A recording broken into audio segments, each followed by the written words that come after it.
नमस्कार दोस्तों, फिर से स्वागत है आप सभी का। दोस्तों, डीएन साहब जब सालों बाद अपने गांव लौटते हैं तो वहां उन्हें एक चौंकाने वाला नजारा देखने को मिलता है। उनकी पत्नी की दूसरी शादी हो रही थी। यह दृश्य देखकर डीएन साहब का गुस्सा 7वें आसमान पर पहुंच जाता है। लेकिन सवाल ये उठता है कि आखिर उनकी पत्नी ने दूसरी शादी का फैसला क्यों किया और वह शख्स कौन था जो डीएन साहब की पत्नी से शादी कर रहा था।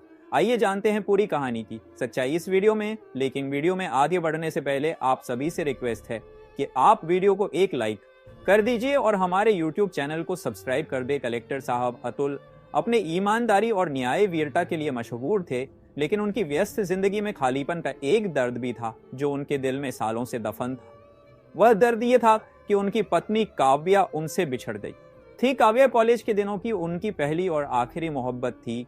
शादी के कुछ ही साल बाद अतुल को नौकरी के कारण अलग अलग जिलों में जाना पड़ा। लंबे समय तक दूरी बढ़ी, जिससे मनमुटाव बढ़ता गया। और एक दिन अचानक काव्या ने चिट्ठी में लिखकर कहा, अतुल मैं अब और इंतजार नहीं कर सकती, मैं अपनी इस जिंदगी में आगे बढ़ना चाहती हूँ। उसके बाद काव्या की कोई खबर नहीं आई। अतुल ने बहुत कोशिश की, लेकिन काव्या कहाँ चली गई ये बात कोई नहीं जानता था। सालों बाद एक गुप्त मिशन के सिलसिले में अतुल को अपने ही गांव वापस आना पड़ा। वह गांव जहां उनकी और काव्या की पहली मुलाकात हुई थी। लेकिन इस बार वह कलेक्टर साहब नहीं बल्कि एक साधारण जोगी के भेष में गांव पहुंचे थे। उनका मिशन अपराधी गिरोह को पकड़ना था, लेकिन उनका दिल एक और अलग सच्चाई के करीब आ रहा था। क्या काव्या अब भी यही है? गांव पहुंचते ही उन्होंने देखा कि किसी बड़े शादी समारोह की तैयारियां चल रही हैं। उत्सुकता के कारण वह वहां पहुंच गए। शहनाई की आवाजें, सजावट और भीड़ में हर चेहरा खुशी से झलक रहा। तभी उनकी नजर मंडप पर परी, जिसे देख उनके पैर वहीं जम गए। मंडप में दुल्हन बनी काव्या बैठी हुई थी। लाल जोड़े में वह उतनी ही खूबसूरत लग रही थी जितनी सालों पहले उनकी शादी के दिन लग रही थी।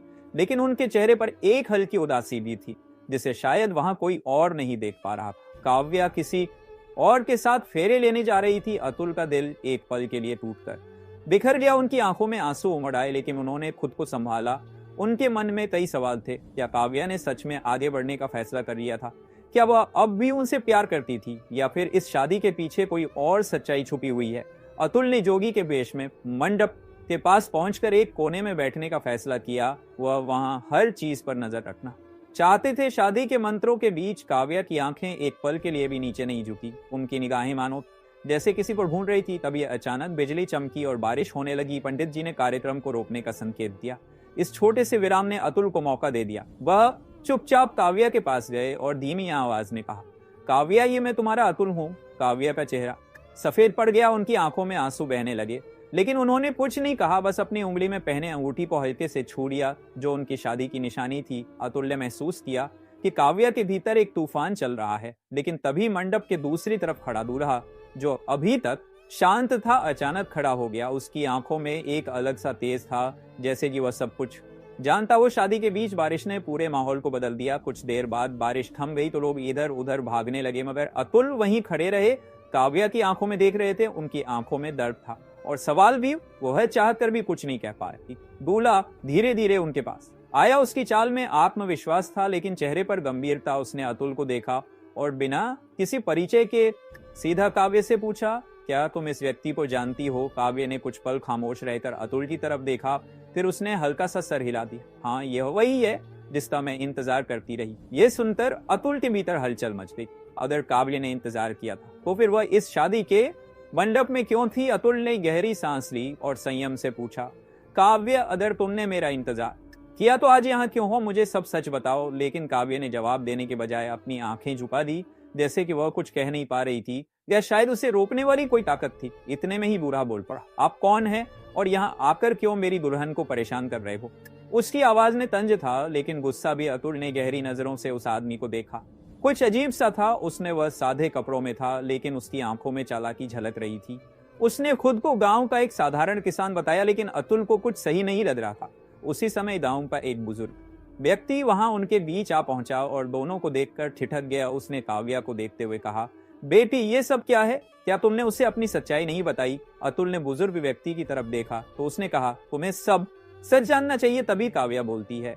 ये सच तुम्हें और मुझे तोड़ देगा। काव्या ने टूटे हुए लहजे में बताया कि जब वह अतुल से अलग हुई थी तो वह उस समय एक बड़ी मुश्किल में थी। उनकी माँ बीमार थी और इलाज के लिए पैसे नहीं थे। वह कई जगह मदद मांगने के लिए गई, लेकिन किसी ने उनकी मदद नहीं सुनी। एक दिन गांव के एक ताकतवर आदमी ने उनकी मदद की और एक शर्त रखी, मैं तुम्हें और तुम्हारे और परिवार को बचा लूंगा, लेकिन तुम्हें मेरी बात माननी होगी। वह आदमी कोई और नहीं बल्कि वह दूल्हा ही था। उसने काव्या को मजबूर किया कि वो उसकी झूठी पत्नी बनने का नाटक करें और अब वह शादी करना चाहता था ताकि काव्या हमेशा उसकी कैद में रहे।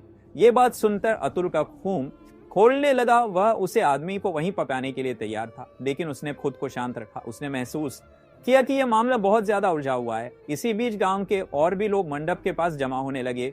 कई लोगों की निगाहें अतुल पर थी। जोगी के भेष में होने के बावजूद कुछ लोग उनकी असल पहचान जान चुके थे, लेकिन यह बात धीरे धीरे फैल रही थी। बूढ़े के आदमी जो अब तक शादी की तैयारियों में लगे हुए थे, अचानक चौपन हो गए। अतुल को महसूस हुआ कि यहाँ सिर्फ भावनाओं का नहीं बल्कि जान का भी खतरा था। उन्होंने काव्या का हाथ थामा और धीरे से कहा, मुझे सब बताओ, मैं तुम्हें यहाँ से बचा कर ले जाऊंगा। ये आदमी तुम्हारे साथ जबरदस्ती कर रहा, मैं ऐसा नहीं होने दूंगा। तभी बूढ़े ने ताली बजाई तो उसके आदमी तुरंत इकट्ठा हो गए। उसने हंसते हुए कहा, यहाँ से कोई भी नहीं जा सकता, खास तौर पर आप दोनों, क्योंकि अब मैं जानता हूं कि आप वही कलेक्टर साहब हैं। अतुल का भेष सबके सामने खुल चुका था। अब वह एक साधारण जोगी नहीं बल्कि सरकारी अधिकारी के रूप में होने के बावजूद भी खतरे में थे। गांव के लोग दूल्हे के आदमी और काव्या की सच्चाई, ये सब मिलकर एक ऐसा तूफान खड़ा कर चुके थे जिसका अंत अभी बाकी था। बारिश अब रुक चुकी थी, लेकिन आसमान में काले बादल अभी भी मंडरा रहे थे, जैसे वो भी इस कहानी का कोई हिस्सा हो। मंडप के चारों ओर जमा लोग आपस में फुसफुसा रहे थे। दूल्हा अपनी चालाक मुस्कान के साथ खड़ा हुआ था और अतुल, जो अब जोगी के वेश में अपनी असल पहचान छुपाने की कोशिश कर रहे थे, गहरी सांस लेते हुए वह काव्या को देख रहे थे। दूल्हा अपनी जगह से आगे बढ़ा और चारों तरफ घूमते हुए कहने लगा, यहाँ जो हो रहा है वह सबके सामने होगा। आखिर मेरी शादी है, लेकिन पहले ये जोगी साहब बताएंगे कि यह यहाँ क्यों आए हैं। अतुल ने उसकी चालाकी को भांप लिया। वह जानते थे कि दूल्हा उन्हें उकसाने की कोशिश कर रहा है। उन्होंने शांत लहजे में कहा, मैं एक साधारण जोग हूँ, बरसों से योग के लिए गांव गांव घूमता हूँ, लेकिन आज यहाँ आने पर मुझे महसूस हुआ कि इस मंडप में सिर्फ शादी नहीं हो रही, कुछ और भी चल रहा है। दूल्हा हंस पड़ा। उसकी हंसी में व्यंग्य था। उसने लोगों की तरफ देखकर कहा, यह जोगी सिर्फ बातें बनाना जानता है, लेकिन इसे ये नहीं पता कि ये गांव मेरा है। यहाँ जो मैं कहता हूँ वही होता है। अतुल के आगे काव्या खड़ी थी। वह अभी भी गहरी उलझन में थी। वह समझ नहीं पा रही थी कि क्या करें। उनकी आंखों में छुपा डर और दर्द अतुल साफ देख सकते थे। अतुल ने धीरे से पूछा, काव्या सच बताओ, क्या तुम इस आदमी से शादी करना चाहती हो?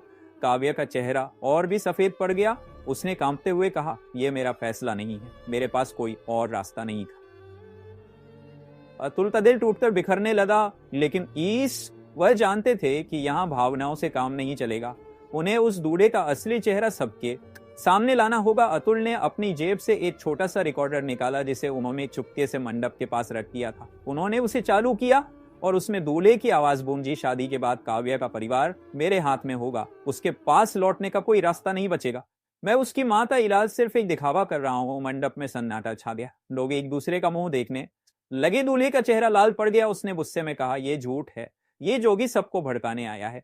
लेकिन इससे पहले कि वह कुछ और कह पाता, गांव का ही एक बुजुर्ग व्यक्ति जिसने पहले भी रोका था, हाथ बढ़ा। उसने दूल्हे की ओर उंगली उठाई और कहा, तूने बहुत अन्याय किया है। इस गांव में कई परिवार तेरी वजह से बर्बाद हुए हैं।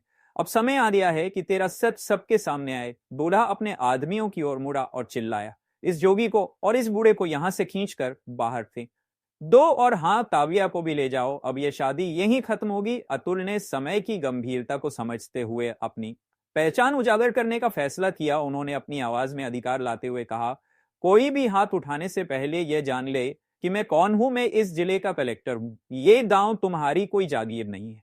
गांव के लोगों के बीच हलचल मच गई। दूल्हा और उसके आदमी एक पल के लिए ठिठक गए, लेकिन दूल्हा जानता था कि अगर वह अब भी झुकेगा तो सब कुछ खो देगा। उसने अपने आदमियों को इशारा किया। अतुल ने तेजी से काव्या का हाथ पकड़ा और उसे मंडप से बाहर खींचने की कोशिश की, लेकिन दूल्हे के आदमी उनका रास्ता रोकने लगे। गांव के लोग जो अब तक चुप थे, धीरे धीरे अतुल का साथ देने के लिए आगे बढ़ने लगे। तभी दूल्हे ने अपनी जेब से एक बंदूक निकाली और चिल्लाया, कोई भी आगे बढ़ा तो इसका अंजाम बहुत बुरा होगा। अतुल काव्या को पीछे करते हुए दूल्हे की आंखों में देख रहे थे। वह जानते थे कि अब यह लड़ाई सिर्फ एक शादी या काव्या के भविष्य की नहीं है, ये गांव की आजादी और न्याय की लड़ाई बन चुकी है। बारिश की बूंदें फिर से गिरने लगी। आसमान में बादलों की गरज सुनाई दी। मंडप के चारों ओर तनाव बढ़ता जा रहा था। अतुल, काव्या, दूल्हा और गांव के लोग सब अपनी अपनी जगह खड़े थे, जैसे किसी बड़े टकराव की तैयारी कर रहे हो। अतुल के दिमाग में सवाल उठ रहे थे, क्या वो काव्या को बचा पाएंगे? क्या गांव के लोग उनका साथ देंगे या दूल्हे के डर से पीछे हट जाएंगे? और सबसे बड़ा सवाल, क्या वह इस लड़ाई को बिना किसी नुकसान के जीत पाएंगे? गांव का माहौल अब पूरी तरह से बदल चुका था। बारिश की बूंदों के साथ हवा में तनाव तैर रहा था। दूल्हा अपनी बंदूक ताने हुए अतुल की ओर खड़ा था, जबकि काव्या सहमी हुई एक तरफ सिमटी थी। अतुल ने अपनी आंखों में सैन्य और दृढ़ता का भाव बनाए रखा। दूल्हे ने गुस्से में चिल्लाते हुए कहा, तुम्हारी यह सरकारी रुतबा यहाँ किसी काम का नहीं, इस दांव पर कानून में हूं। अब या तो तुम यहां से चले जाओ या फिर इसका अंजाम भुगतने के लिए तैयार हो जाओ। अतुल ने एक कदम आगे बढ़ाया और कहा, तुम्हारे जैसे लोग सोचते कि बंदूक से डर फैलाकर सब जीत सकते हो, लेकिन ये याद रखना, कानून की लाठी भले ही देर से चलती है लेकिन चोट गहरी करती है। तुम्हारे हर गुनाह का हिसाब होगा। अतुल के शब्दों ने गांव के लोगों के भीतर एक नई लहर जगा दी। अब तक जो लोग दूल्हे के डर से चुप थे, वे धीरे धीरे आगे बढ़ने लगे। एक बुजुर्ग महिला जो दूल्हे के अन्याय का शिकार हो चुकी थी, सबसे पहले बोली, हमने बहुत सा लेकिन अब नहीं। यह आदमी हमारी बेटियों की इज्जत और हमारे घरों की शान छीन आया है, इसे रोका जाना चाहिए। धीरे धीरे कई और लोग भी अतुल का साथ देने के लिए खड़े हो गए, लेकिन बूढ़ा अपनी जगह पर अडिग था। वह अपनी बंदूक लहराते हुए चिल्लाया, जो कोई भी मेरे खिलाफ खड़ा होगा उसकी यह आखिरी रात होगी। अतुल ने हालात को समझते हुए एक चाल चली। उन्होंने दूल्हे को उकसाने के लिए कहा, तुम्हारी हिम्मत सिर्फ इतनी है, एक सरकारी अधिकारी सामने खड़ा है और तुम उसे डराने की कोशिश कर रहे हो। अगर तुम्हारे अंदर दम है तो आओ मुझसे बिना हथियार के दिखाओ अपनी मर्दानगी। दूल्हा, जो पहले से ही गुस्से में उबल रहा था, अतुल की इस बात पर और भड़क गया। उसने अपनी बंदूक फेंक दी और अतुल को लपक लिया। यह वही पल था जिसका अतुल इंतजार कर रहे थे। अतुल ने पूरी ताकत से दूल्हे को रोका और उसे जमीन पर गिरा दिया। दोनों के बीच तीखी झड़प शुरू हो गई। बारिश की बूंदें उनके संघर्ष को और भी नाटकीय बना रही थी। गांव के लोग चारों ओर खड़े थे, जैसे किसी क्रांति की शुरुआत देख रहे हो। दूल्हा ताकतवर था, लेकिन अतुल के पास अपने कर्तव्य और काव्य को बचाने का जुनून था।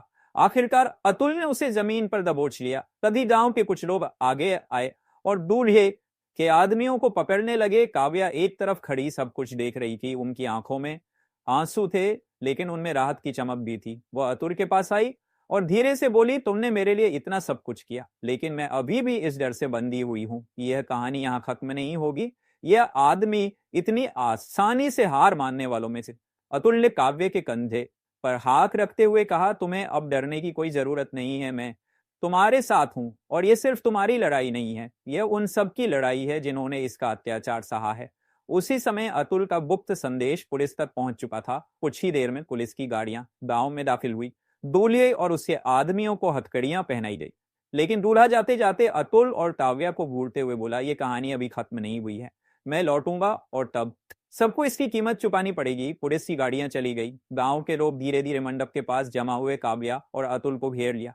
कुछ ने सवाल किया, ये क्या हो गया? क्या ये गांव सच में सुरक्षित रहेगा? अतुल ने उनकी ओर देखा। उनके पास कोई निश्चित जवाब नहीं था, लेकिन उनके दिल में यह यकीन जरूर था कि लड़ाई अभी पूरी तरह से खत्म नहीं हुई है। काव्या अब उनके साथ थी, लेकिन क्या उनका भविष्य सुरक्षित होगा? क्या दूल्हे की धमकी गुस्से में कही गई बात थी, या इसके पीछे कोई गहरी साजिश थी? पुलिस की गाड़ियां गांव से दूल्हे और उसके आदमियों को लेकर जा चुकी थी। गांव में पहली बार सुकून महसूस किया जा रहा था, लेकिन हर किसी के मन में दूल्हे की अंतिम धमकी गूंज रही थी। यह कहानी अभी खत्म नहीं हुई है। अतुल ने काव्या की और देखा, जो अभी भी डरी हुई थी। गांव के बुजुर्ग उनके पास आए और बोले, साहब, हमने बहुत सहा है, लेकिन यह डर कब तक रहेगा? क्या हमें सच में इंसाफ मिलेगा? अतुल ने गहरी सांस ली और आत्मविश्वास से कहा, इंसाफ मिलेगा, जरूर मिलेगा, लेकिन इसके लिए हमें एकजुट होकर लड़ना होगा। यह लड़ाई सिर्फ मेरी या काव्या की नहीं है, यह पूरे गांव की लड़ाई है। जब तक आप सब अपने अधिकारों के लिए खड़े नहीं होंगे, ऐसे लोग आप पर राज करते रहेंगे। अगले कुछ दिनों में अतुल ने अपने पद का इस्तेमाल करते हुए दूल्हे के खिलाफ सख्त कार्रवाई शुरू की। पुलिस ने उसके खिलाफ कई पुराने मामलों को खंगाला। पता चला कि वह न केवल गांव में अवैध रूप से जमीन हथियाने में शामिल था, बल्कि कई महिलाओं को ब्लैकमेल करके उनकी जिंदगी बर्बाद कर चुका था। अतुल ने सुनिश्चित किया कि दूल्हे पर ऐसे सबूत जुटाए जाएं जो अदालत में टिक सके। अंततः अदालत में उस पर एक के बाद एक बड़े केस दर्ज हुए और उसे उम्र कैद की सजा सुनाई गई। दूल्हे की गिरफ्तारी के बाद गांव में धीरे धीरे सब कुछ सामान्य होने लगा। काव्या अब अतुल के साथ थी। उन्होंने अपनी जिंदगी को एक नई शुरुआत देने का फैसला किया। काव्या ने एक दिन अतुल से कहा, तुमने मेरे लिए सब कुछ किया, लेकिन मैं नहीं चाहती थी कि मेरी वजह से तुम्हारी जिंदगी पर कोई दाग लगे। लोग कहेंगे कि कलेक्टर साहब ने अपनी जिम्मेदारी से हटकर काम किया है। अतुल मुस्कुराया और बोले, जिम्मेदारी केवल कानून की नहीं होती, दिल की भी होती है। मैं सिर्फ कलेक्टर नहीं, एक इंसान भी हूं, और इंसानियत का कर्तव्य ने में कोई दाग नहीं लगता। गांव के लोग जो पहले दूल्हे के डर से चुप थे, अब अतुल और काव्या को एक नई उम्मीद की तरह देखने लगे थे। उन्होंने अपने हक के लिए लड़ना शुरू किया। अतुल और काव्या ने साबित किया कि सच्चाई और न्याय की लड़ाई कभी व्यर्थ नहीं जाती। उनका प्यार जो इतने समय बिछड़ा हुआ था, अब एक नई रोशनी के साथ फिर से जुड़ गया था। लेकिन इस कहानी का असली अंत सिर्फ उनके मिलन से नहीं था, बल्कि उस गांव के बदलाव से था, जिसने अत्याचार के खिलाफ खड़े होकर आजादी की नई परिभाषा लिखी। कहानी एक संदेश देती है कि चाहे हालात कितने ही मुश्किल क्यों ना हो, अगर इंसान सच्चाई और साहस के साथ खड़ा हो तो कोई भी ताकत उसे झुका नहीं सकती। तो दोस्तों, ये आज की कहानी आपको कैसी लगी, कमेंट करके अवश्य बताइए।